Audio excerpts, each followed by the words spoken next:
Bien, ¿cómo están jóvenes? Sean bienvenidos al tema de vectores. Bien, observamos jóvenes, ¿no? Observamos que los vectores son cantidades escalares, ¿no? En este caso, bien, entonces como observamos, una cantidad escalar es la que está especificada completamente por un número por unidades apropiadas.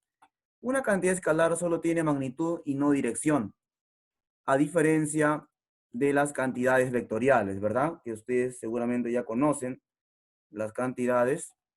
Bien, entonces ahí estamos viendo, jóvenes, lo que es una cantidad escalar. Solo tiene magnitud y no dirección. Bien, entonces corregimos, ¿no? Los vectores, obviamente, son cantidades vectoriales. Su nombre lo dice. Por otra parte, una cantidad vectorial es una cantidad física completamente especificada por un número con unidades apropiadas. Por ejemplo, la cantidad vectorial tiene magnitud, así como dirección. Por ejemplo, jóvenes, en las cantidades escalares encontramos al volumen, el tiempo, la masa, la energía. Esos son ejemplos de cantidades escalares. Y de cantidades vectoriales, el desplazamiento, la velocidad, la aceleración, la fuerza. No olvidar que las cantidades vectoriales, ¿ya? Tienen magnitud y dirección, jóvenes. Entonces, la diferencia con las cantidades escalares. Entonces, estamos viendo las cantidades escalares y cantidades vectoriales, ¿ya? Bien, entonces, estamos especificando que los vectores, ya jóvenes, viendo esta parte introductoria. Entonces, jóvenes, los vectores, ¿no? Geométricamente, un vector como un segmento de recta dirigido que comienza en el origen, podemos llamar, aquí estoy señalando el origen, bien, y luego, ¿no? Esto es un segmento de recta con magnitud y dirección, jóvenes. ¿Ya? Observamos ahí la magnitud y la dirección especificados con punto inicial en el origen. Bien, entonces vemos ahí que un vector tiene magnitud, dirección y sentido, ¿verdad? Claro que sí. Observamos la dirección, jóvenes. ¿Ya? Por ejemplo, este vector A, el origen es el punto cero, ¿verdad? El punto cero. Estamos especificando el punto C, el punto O, ¿no? Como origen, tenemos ahí el vector A. La dirección nos dice, la dirección, jóvenes, se mide, ¿no? Se mide en dirección contraria al movimiento de las agujas del reloj, ¿ya? En sentido antihorario tenemos que medir la dirección. Ojo, jóvenes, que siempre tenemos que usar nuestra horizontal como referencia, ¿verdad? La horizontal, ubicamos la horizontal y ahí encontramos la dirección. De igual manera aquí, ¿no? De igual manera aquí, ubicamos nuestra horizontal y ubicamos la dirección, ¿verdad? Muy bien. En este caso será pi más teta. En este caso será pi más teta. Bien. Muy bien, jóvenes. Continuamos. Ahora observamos, jóvenes, la adición de vectores, ¿no? Estamos viendo brevemente este repaso que usamos por el método del triángulo, método del polígono. Muy bien. Precisar aquí un detalle, jóvenes. Precisar un detalle. ¿Qué pasaría si tengo estos vectores, ¿no? El vector A, el vector B, el vector C. ¿Qué pasaría, jóvenes? Si este vector, ¿ya? Sabemos que A más B es igual al vector C, ¿verdad, jóvenes? Sabemos que el vector A más el vector B es igual al vector C. C es la resultante, ¿no? Que A más B es igual a C. Pero ¿qué pasaría, jóvenes, si tenemos de esta manera? ¿Qué pasaría si tenemos de esta manera? Vector A, vector B, y ahora el vector C está, ¿no? Lo ubicamos de esta manera ahora. ¿Qué pasaría, jóvenes? ¿Cuánto sería si quiero sumar A más B más C? ¿Cuánto sería en este caso? ¿Cuánto sería en este caso? ¿Ya? La pregunta es ¿cuánto sería, jóvenes, en este caso? ¿No? En este caso de A más B más C. Entonces, trabajando aquí, jóvenes, si queremos sumar A más B más C, ¿no? A más B más C, Eso nos debe dar el vector 0, ¿verdad? El vector nulo. Muy bien. Luego tenemos el método del polígono, jóvenes. Por el método del polígono también podemos trabajar, ¿verdad? Ahí observamos el vector A, ¿ya? Más el vector B, ¿ya? Vector A más vector B, vector C, lo ubicamos, ¿no? Lo ubicamos a esos vectores y al sumar se obtendrá la resultante, ¿verdad? La resultante viene a ser esto. Muy bien.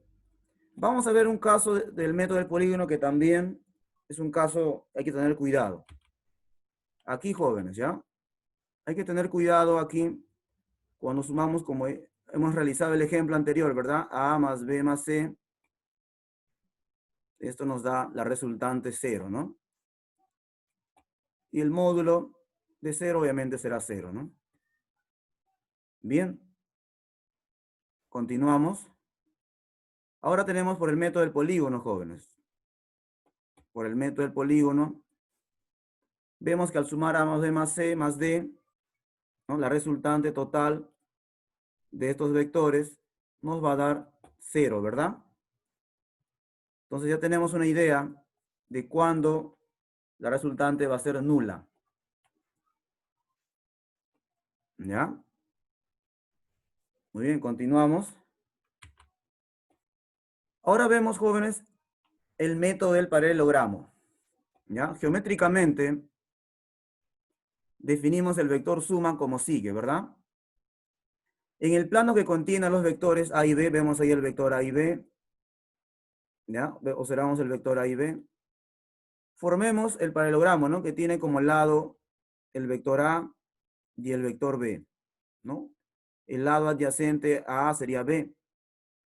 Bien, entre A y B forman el ángulo alfa. Muy bien, entonces la resultante, jóvenes, de lo que hemos formado, la resultante, ¿no? Sería igual a A más B. Bien, pero trabajando con el método del paralelogramo, su magnitud se determina, ¿ya? Aquí tenemos la resultante, ¿no? Pero su magnitud, jóvenes, se determina de la siguiente manera, usando esta fórmula, ¿no? No olvidar, chicos, que aquí es el signo más, ¿ya? Precisar que aquí es el signo más, jóvenes. Muchos se confunden y colocan el signo menos en el examen de admisión. Se confunden con la ley de cosenos, ¿ya? Muy bien. Continuamos.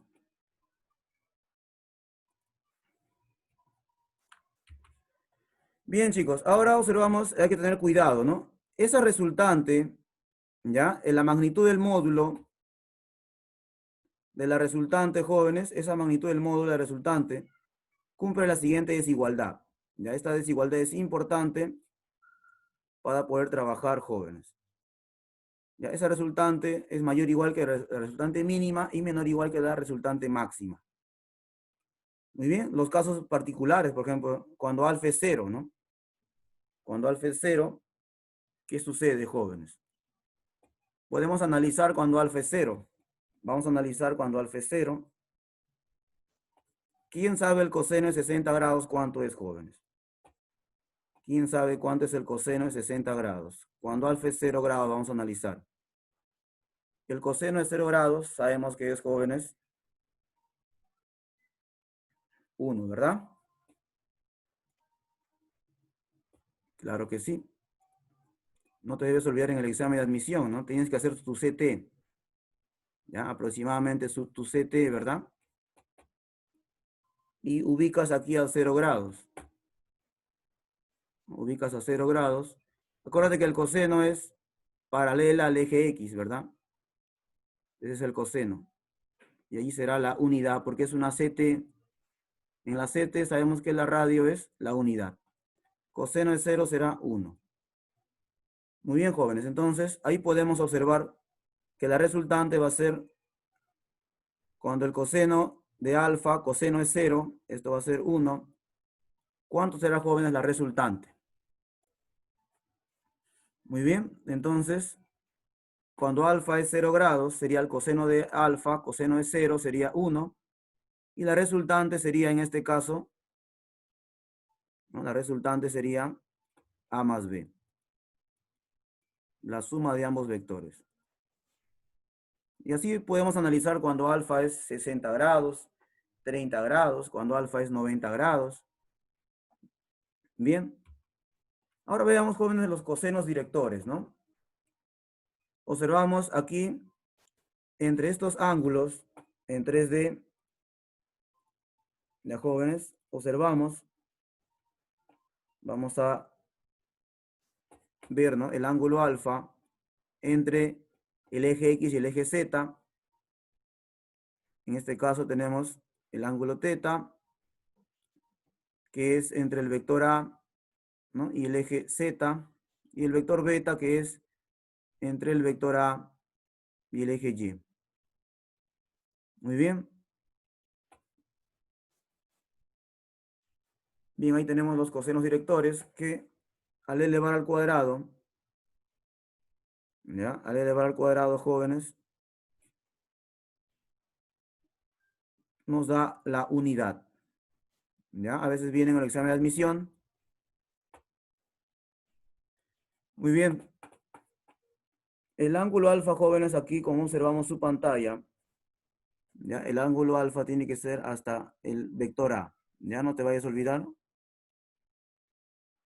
Y tienes ahí el ángulo teta. El ángulo alfa es el eje X con el vector A, ¿no? El ángulo teta es el eje Z con el vector A. Y el ángulo beta es el eje Y con el vector A. Muy bien, forman el ángulo beta. Bien, vamos a los ejercicios, jóvenes. Vamos a los ejercicios. ¿Ya? Vamos a los ejercicios. Problema número 1, jóvenes. Problema número 1. Bien, tenemos que usar, observamos que tenemos ahí 2 alfa y el ángulo 60 grados. Por aquí tenemos A. Bien, entonces, trabajando, jóvenes, con el método del paralelogramo, podemos observar que el vector A, ¿no? El vector A es como si fuera 2A, ¿verdad? Y el vector B es como si fuera, el vector B es como si fuera A, pues, ¿no? Y el vector A, 2A minúscula. Y el vector B es A minúscula. Bien, trabajando, jóvenes, de esta manera se obtiene, por lo tanto, la resultante que observamos será la raíz cuadrada, ¿verdad? La raíz cuadrada de ¿quién, jóvenes? A cuadrado, pero el vector A es 2A al cuadrado. Más el vector B es A al cuadrado, ¿verdad? Muy bien. Más 2 por el vector A. El vector A, su valor es 2A por el vector B, que es A por el coseno de 60 grados. ¿Cuánto será, jóvenes, el coseno de 60 grados? ¿Cuánto será el coseno de 60 grados?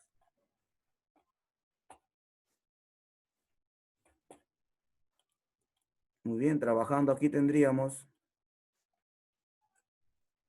esto es 2A, ya, jóvenes, esto es 2A, sería 4A, ¿verdad? 4A más un A al cuadrado sería 5A al cuadrado. Luego aquí tenemos que coseno de 60 es un medio, ¿no? Tendríamos 4A al cuadrado por un medio. Acuérdate que el coseno de 60 grados es un medio. Y luego acá podemos simplificar, ¿verdad, jóvenes? Sería entonces la raíz cuadrada de 5. Acá hemos simplificado la mitad. Sería 5 más 2, 7A al cuadrado. Nos da 7A al cuadrado el vector R. ¿Ya? Nos da 7A al cuadrado. Bien, ahí. Entonces la resultante sería A raíz de 7, ¿verdad, jóvenes? A raíz de 7 Muy bien, continuamos. Aquí, jóvenes, el problema 2 es para que ustedes practiquen, ¿no? Mira, es el mismo trabajo, ¿verdad? Es el mismo trabajo. ¿Ya? Es el mismo trabajo. La resultante, ¿no? Tenemos que trabajar. Ahora es el vector 2A, ¿verdad? Podemos aquí, para que tú lo puedas trabajar, el vector A ahora vale 2A, y el vector B vale 5A. Y el ángulo, en este caso es teta, vale 53 grados, ¿no? Puede ser alfa, teta, eso es lo de menos. El ángulo es 53 grados. Y ahí ustedes pueden trabajar, jóvenes, el A lo elevan al cuadrado, más el B también lo elevan al cuadrado, 2 por A por B, ¿no? A por B por el coseno del ángulo alfa. Bien, entonces pasamos al siguiente ejercicio. Este problema queda para que ustedes practiquen. Este problema queda para que ustedes practiquen. ¿Ya? Ahí tiene que ser el ángulo teta, ¿verdad? Porque ahora... Muy bien, este problema para que ustedes practiquen, jóvenes. Vamos a ver, jóvenes, el problema 3, ¿no? Como observamos su pantalla, en el problema 3, ¿qué sucede, jóvenes? Nos piden calcular el ángulo, hay la magnitud, dice la resultante, ¿no? En el conjunto de vectores. Si tú observas tu pantalla, ¿no? Ahí te piden calcular la magnitud de la resultante, dice, en el conjunto de vectores. Necesitamos conocer la resultante de estos vectores. ¿Ya? Necesitamos conocer, jóvenes, la resultante de estos vectores. ¿Cuál será, jóvenes, la resultante de los vectores que observamos? Tenemos que trabajar, ¿verdad?